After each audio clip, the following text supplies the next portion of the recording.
We have today with us Mr. Ranjan Sharma. He is Managing Director, IFFCO Kisan Finance Limited. Mr. Sharma has enormous experience in the field of agriculture financing, agriculture extension. In fact, it's a big world. So welcome, Mr.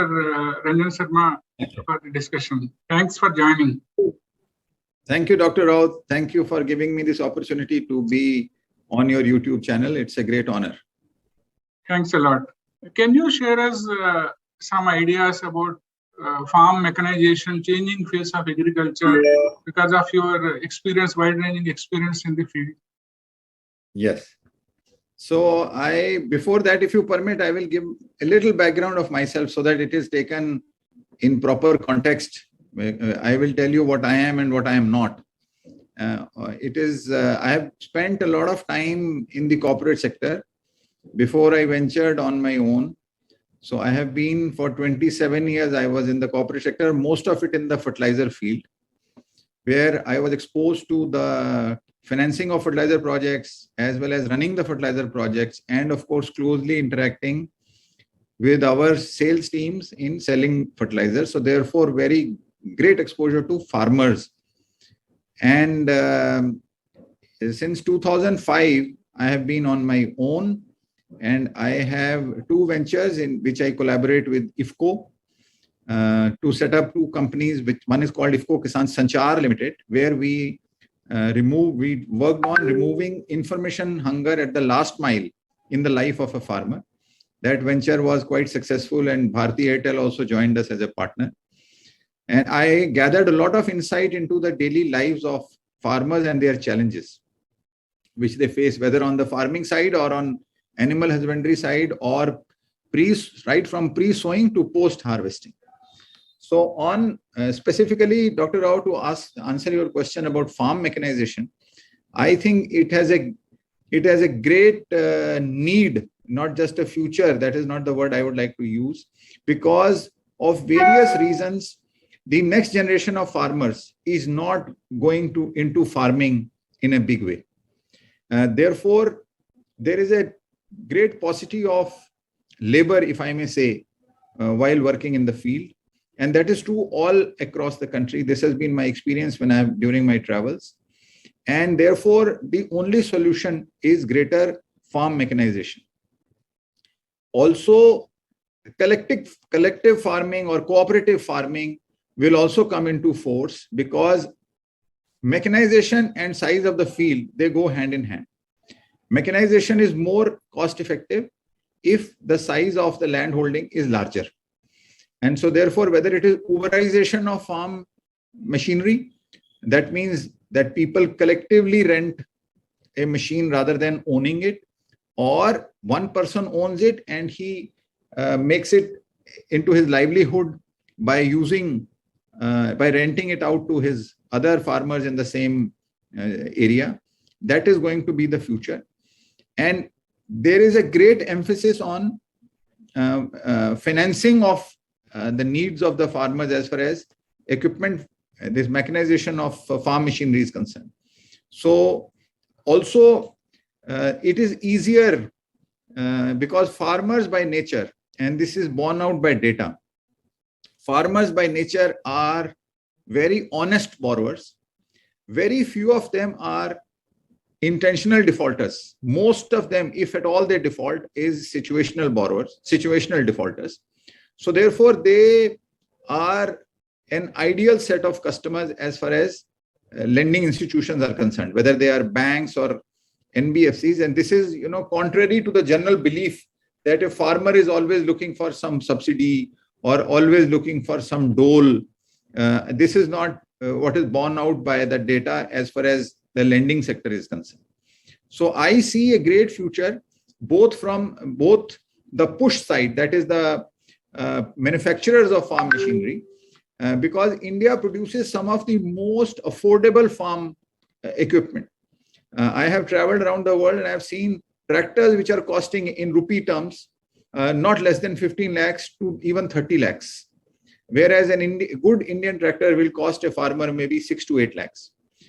tractor along with other equipment, such as whether it's a trolley, whether it's a rotavator, whether it is a happy seeder, whether it is so many other things. I think a farmer is an ideal borrower. So therefore, both from the demand side, because demand will grow when a farmer, the number of farm hands which work in the field are less. This is what is clearly visible among the next generation. So I see a great future, sir, for farm mechanization, both on the supply side and the demand side. That is very interesting, Mr. Sharma. Custom hiring centers and farm machinery hubs are also coming across the country, as you said very rightly, because the collective farming or collectivization is the theme, because pooling together the resources, because the farm sizes are generally small. To reach the economies of scale, we need to come together. I think farmers also have understood that. It's more like an enterprise activity. It is happening because of the need, I think, perhaps. The need itself is driving the growth of mechanization. I think, isn't it? Absolutely, very well said. You have actually put better words to my thoughts. Yes. And I think it also, this activity itself offers great employment opportunity also. This Uberization of farm machinery, or as you said, centers for where hiring this machinery is available. I think it itself offers to enterprising youth of in our villages a great opportunity to make to become play a very active role in mediating and making this thing happen. It is something like the days when computers were introduced. People thought that introduction of computers will remove a lot of manual jobs. But in effect, we are accustomed to always saying that new kind of jobs in IT sector has flourished, creating more, in fact, jobs. I think farm mechanization and the mechanization also perhaps will open up new opportunities for enterprises and also employment, isn't it? From labor-oriented jobs to more better jobs also perhaps the future will bring. So I think that thing also is happening. Yes, sir. This will also give boost to the service sector, because the repair and maintenance activities around these equipments, all these things will also, get into it will become very formal and will grow. Service providers. So yes, sir. That's what I mean. Mechanics, as you said, maintenance, all these things also will come into play. Wonderful. Absolutely. I would also like to ask you, because of your enormous experience across both cooperative sector now and also corporate sector, what kind of advice you would like to give to our youth? Because our youth sometimes are stuck in this job-seeking syndrome, whereas entrepreneurship and enterprises are more important for youth and for the country also. So, can you highlight how to go about this, the changing the mindset issues also? So to rural youth in particular, if I can focus on that, I think the rural markets are going to transform themselves. There is as you probably know, there is a lot of saturation in many urban markets now, in many fields. Whatever we have seen in our lives in the last 20 years in tier 1, tier 2, tier 3, tier 4 towns, I think that is now getting into rural markets also. I think the youth in rural have to equip themselves with some basic understanding of operating, make themselves, they need to equip themselves how they can put those skills to use as far as needs of rural population are concerned. Just now you were giving a good example of aggregation of demand, for example. Now, aggregation of demand for services itself is a great opportunity in rural. Some very big companies, all these e-commerce companies that we see, they are looking for a foothold in rural markets. There is as you probably know, very little number of PIN codes are today served by these e-commerce companies. and yet there is a huge demand which is going to come out, which is going to get generated from rural markets. So in every sphere, I think our rural youth, and I don't mean they don't have to be very highly educated, even graduates or even below graduates, people are these days, for example, acting as, they source loans for us. For example, although we are a very small company under IFFCO's umbrella, we have started this NBFC. We have disbursed only about 1,500 crores worth of loans. There is a great opportunity for sourcing loans, helping people meet their needs, financing needs, and acting as mediators. And mediators doesn't really mean that they have to have a big office and things like that. Everything is these days, everybody, all businesses are having, they operate through apps. Rural youth, they can be, in my opinion, with a 30 to 60 days exposure or 30 to 60 days training, they can come out and prove themselves to be extremely beneficial, extremely useful to make sure that the needs, as far as service sector role is concerned, that the needs of rural markets can be met. It can be, even just now we were talking of farm mechanization, which farmer needs what at what point of time, how to schedule. For example, if there is a harvester combine, tractor is more easily affordable, but even now, tractors are also being rented out. During off season, tractors are rented out by brick kilns. They are rented out to help construct a road. They are rented out for various other purposes, not just plowing the field. So an enterprising youth can play a role in identifying where various fixed assets which are there, how they can be best utilized in the community. Similarly, demand for products. There is a demand for products can be aggregated, and whether it is an FMCG company or it is a white goods company, they can also utilize the services of these rural youth to make sure that their own business prospers. And with their prosperity, I am quite confident that the rural youth can also, can financially benefit through this exercise. Exactly. Very well said. And the pharma producer companies concept also is catching up, because basically these are collectives and in enterprise model. So this will be future perhaps, because for both providing inputs and services, and also later on marketing, aggregating, reaching to better markets also. I think this is the need of the hour. Huge opportunities for employment exist there, isn't it? So FPOs again, and the government is giving a huge push towards formation of FPOs. And all FPOs, they need hand-holding. And that is the one thing that can also be taken care of by enterprising youth. I am particularly using the word enterprising youth rather than saying educated youth, because education for the skills that, these kind of skills can be provided to them in a fraction of a time rather than to do a graduation course, for example.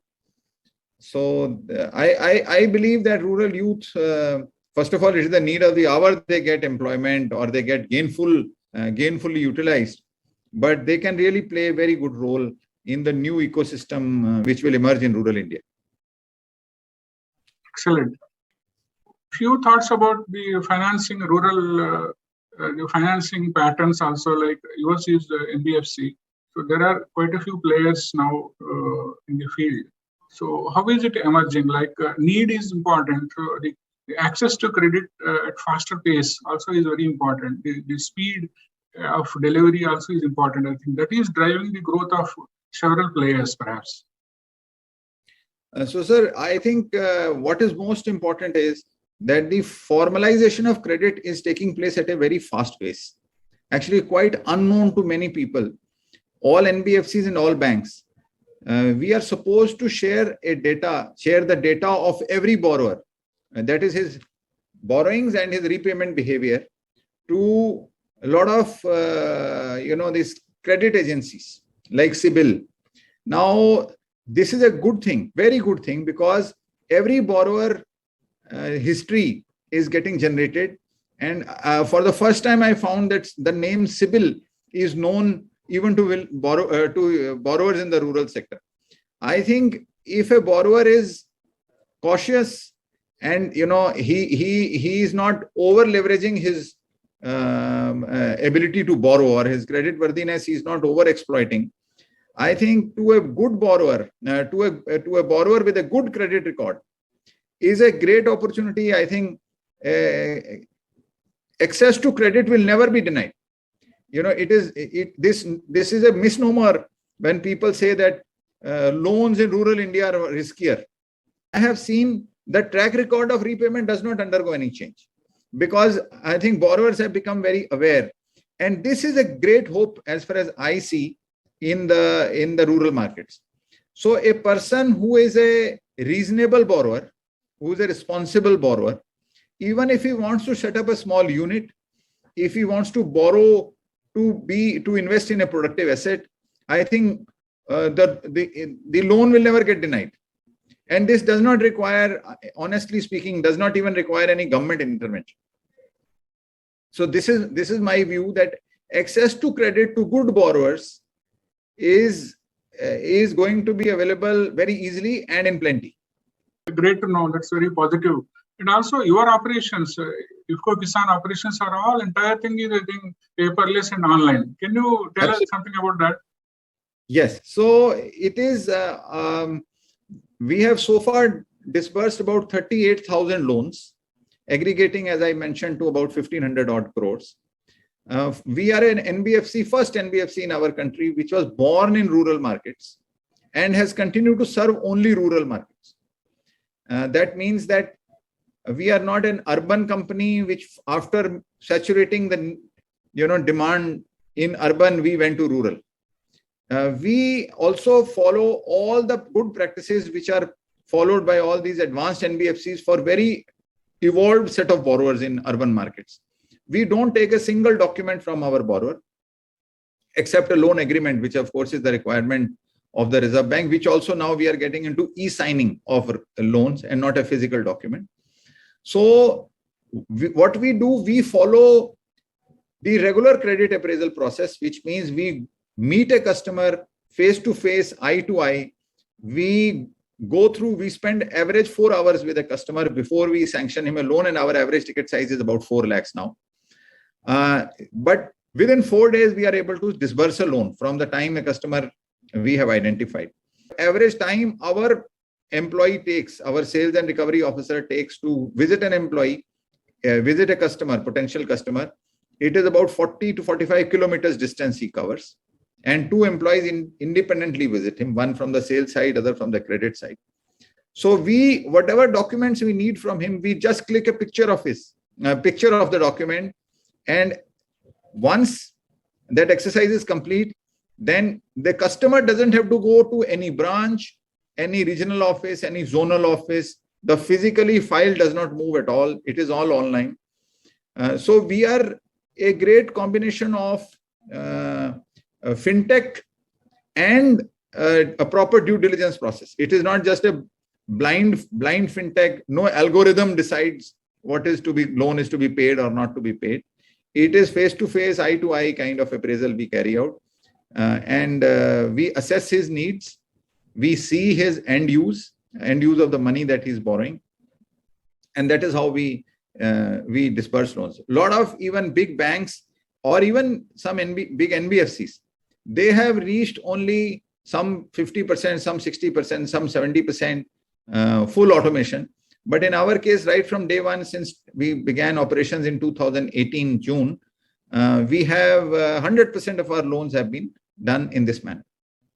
Congratulations, Mr. Sharma, for running such a beautiful and affordable financing arm to farmers across the country. We wish you more success for the organization also. You will continue to help and also serve a huge number of farmers and also rural entrepreneurs. So very kind of you and very nice of you that you shared your experiences today. Thanks a lot. Thank you very much. Thank you. Thank you, Dr. Rao, once again. for giving me this opportunity.